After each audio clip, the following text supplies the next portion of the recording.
नमस्कार, स्वागत है आपका एक नए तेवर एक नए अंदाज में लंच ब्रेक देख रहे हैं आप। आपके साथ हूं मैं नेहा बाथम। शुरुआत करेंगे इस वक्त की बड़ी खबर के साथ जो कि एमसीडी चुनाव से जुड़ी हुई है। दिल्ली में एमसीडी चुनाव से पहले सियासी संग्राम तेज हो गया है। सुबह सुबह केजरीवाल ने 10 गारंटी दे दी तो फौरन बाद बीजेपी ने शराब के दांव के साथ प्रेस कॉन्फ्रेंस कर डाली।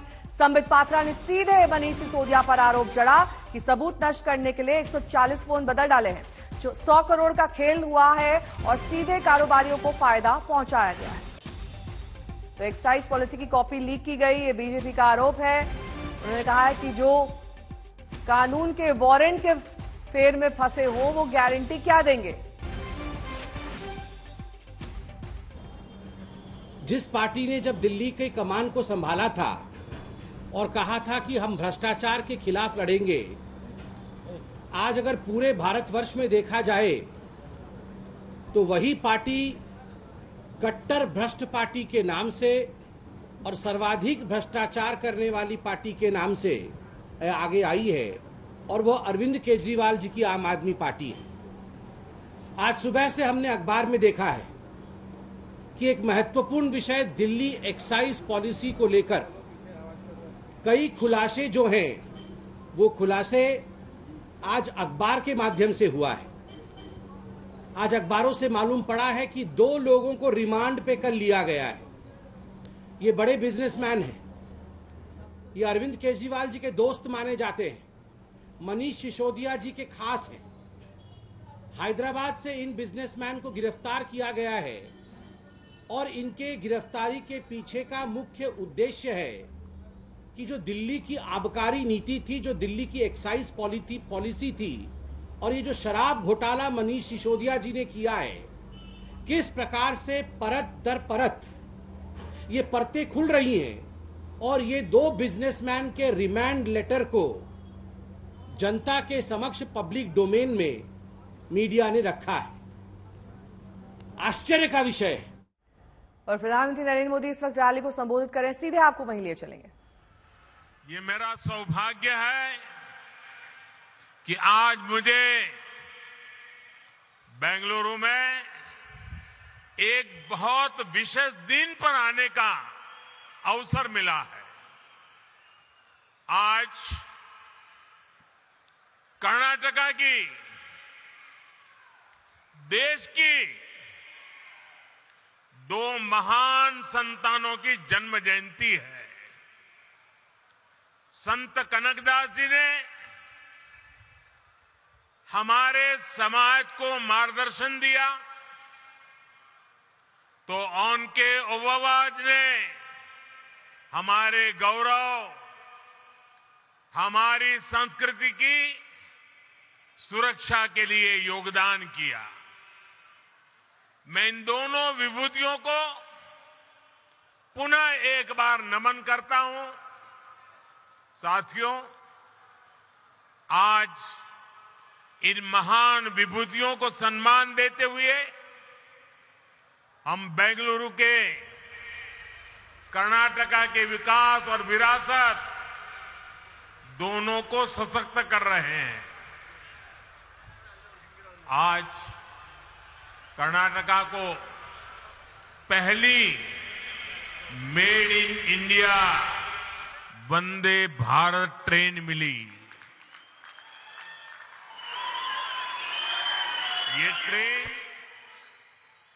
चेन्नई, देश की स्टार्टअप कैपिटल बेंगलुरु और धरोहरों के शहर मैसूरू को आपस में जोड़ती है।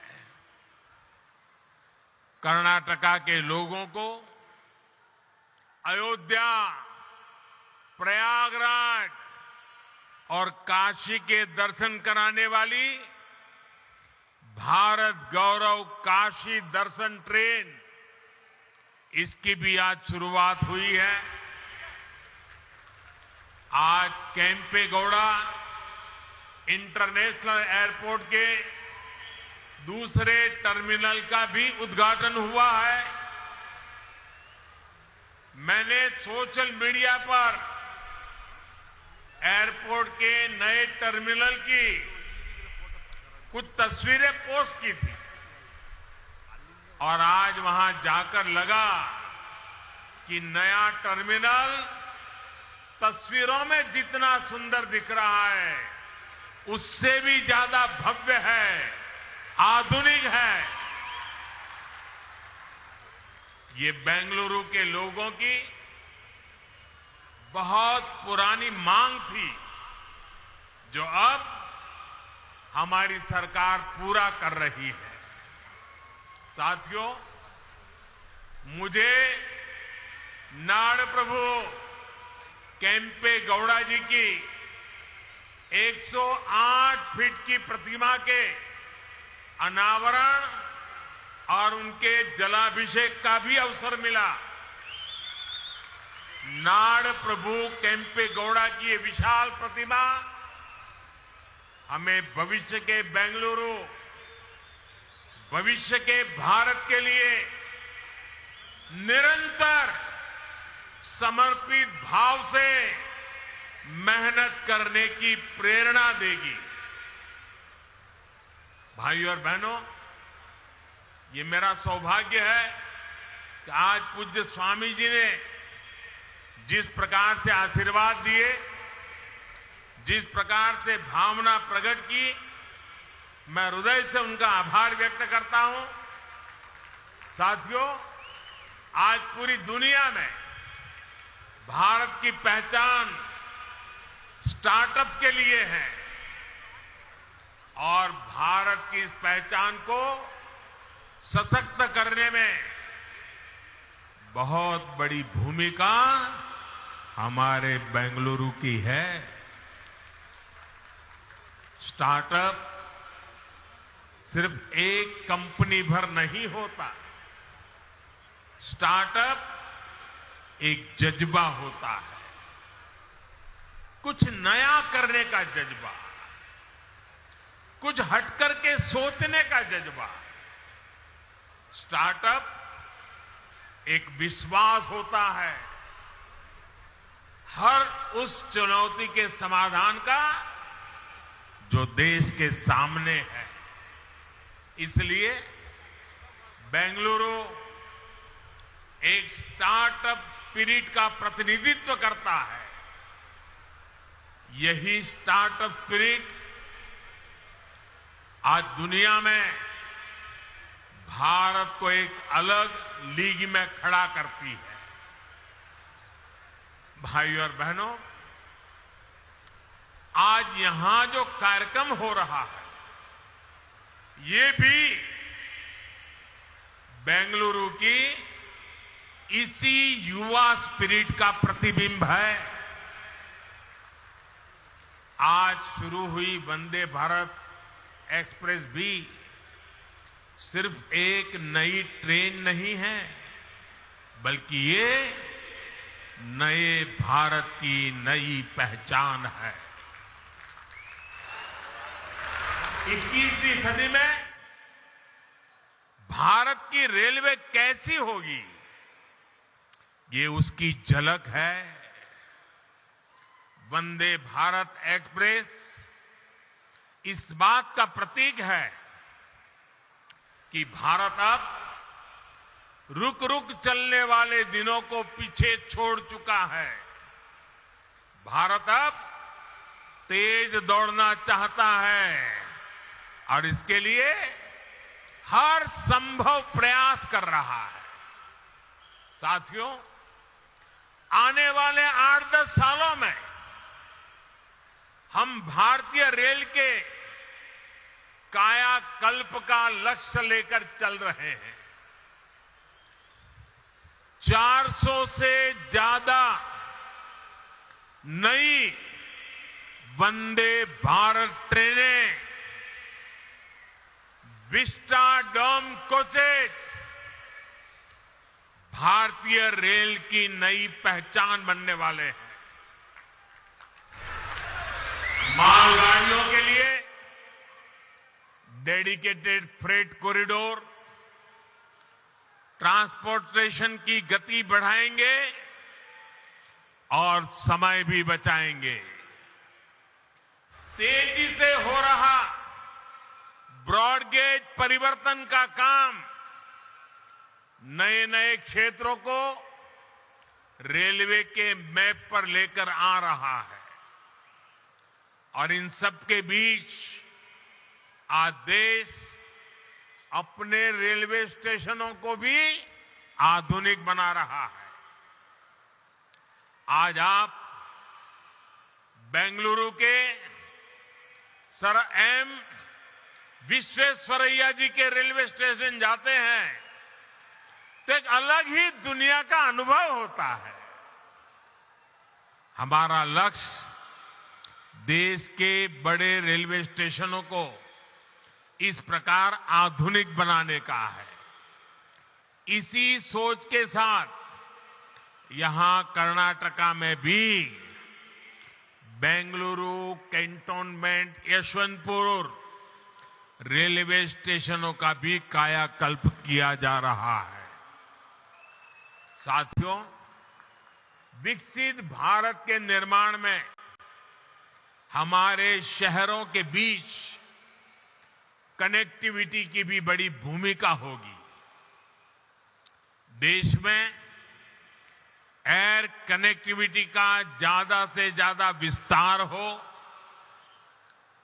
हमारे एयरपोर्ट्स का विस्तार हो, ये आज समय की मांग है। बेंगलुरु एयरपोर्ट का नया टर्मिनल इसका उपयोग करने वाले पैसेंजर्स के लिए नई सुविधा लेकर आएगा। आज भारत दुनिया में एयर ट्रैवल के सबसे तेजी से बढ़ने वाले मार्केट में से एक है।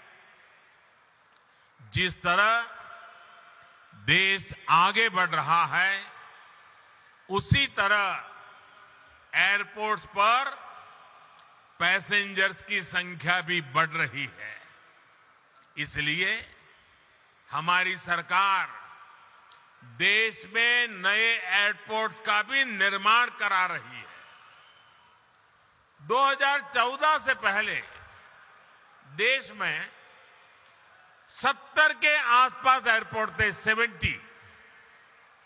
अब इनकी संख्या 140 से ज्यादा हो गई है, डबल। बढ़ते हुए ये एयरपोर्ट्स हमारे शहरों का बिजनेस पोटेंशियल बढ़ा रहे हैं, नौजवानों के लिए नए अवसर भी बना रहे हैं।